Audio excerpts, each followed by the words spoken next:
6 ماه پیش سازمان ملل به حکومت تاجیکستان مهلت داد که محمد علی حید معاون رئیس حزب نهضت اسلامی تاجیکستان را بدون قید و شرط آزاد نماید.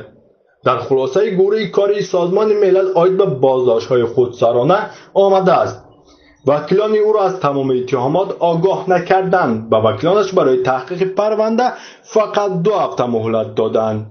به محمد علی حیدوف اجازه ندادند که خودش شاهدان را به محاکمه دعوت کند. او را ضمن بازداشت و بازپرسی لطوکوب کردند. مطبوعات دولتی قبل از صدور حکم به گناهکار بودن او تاکید کرده است. او را به دادگاه بازجویانه آوردند.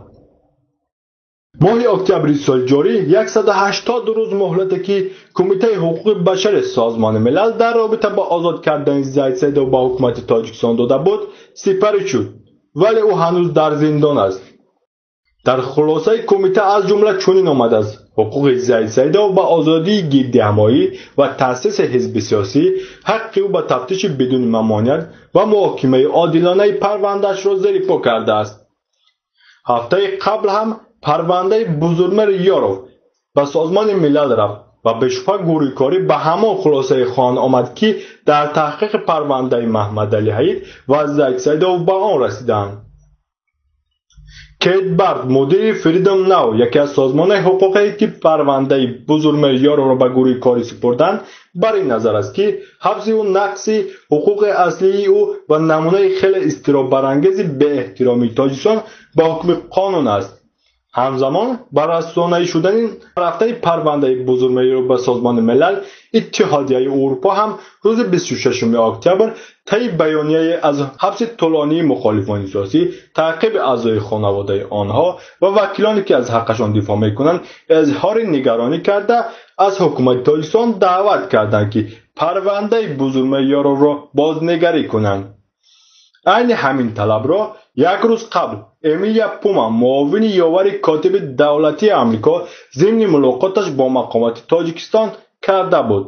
رستم شاهمراد وزیر عدلیه گفته بود که زید سیدوف تنها در صورت شامل شدن به قانون عفو و یا بخشیده شدن از طرف پرزیدنت آزاد خواهد شد. اما تا حال مقامات در مورد محمد علی حید خاموشند. حکومت میخواهد این وضعیت را به نفع خود رقم زند. به همین خاطر برخی از زندانیان سیاسی را مجبور به اعتراف جنایتی نکرده پشیمانی و همزمان طلب بخشش از رئیس جمهور کردند. اما مشکل است باور کرد که شخصیت‌های مثل محمد علی حید، زید سید و بزرگمر یاروف که تمام زندگی خود را صرف خدمت صافدلانه و مردم و مبارزه علیه قانونشکنی و بی‌عدالت کردند، تن به این اعتراف جنایتی نکرده دهند و یا از رئیس جمهور که خود سببگار اساسی قانونشکنی هاست طلب بخشش کنند.